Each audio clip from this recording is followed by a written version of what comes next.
Toilet বা বাথরুমের মধ্যে যে কাজগুলো করা ইসলামে নিষিদ্ধ, যদি এই ধরনের কাজ করে থাকেন তাহলে আজ থেকে সচেতন হয়ে যান, না হলে দুষ্টু জিন শয়তানরা আপনার প্রতি কুদৃষ্টি দেবে, ফলে আপনি মাঝে মাঝে অসুস্থ হয়ে যেতে পারেন এবং রিজিকে বরকত কমে যাবে। প্রথমত, গোসল করার স্থানে প্রস্রাব করতে নবীজি সাল্লাল্লাহু আলাইহি ওয়াসাল্লাম নিষেধ করেছেন।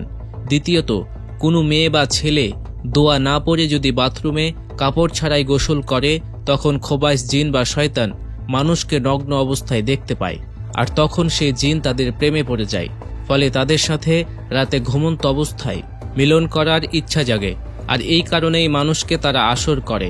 যদি আপনি দোয়া পড়ে টয়লেট বা বাথরুমে প্রবেশ করেন, তখন এই দুষ্টু জিনেরা আপনার কিছুই করতে পারবে না, কারণ জিন এবং মানুষের মধ্যে এক ধরনের পর্দার সৃষ্টি হয়, আর এই পর্দার কারণে তারা তখন আর মানুষকে দেখতে পায় না। দোয়াটি হলো বিসমিল্লাহি আল্লাহুম্মা ইন্নী আউযু বিকা মিনাল খুবসি ওয়াল খাবায়েস।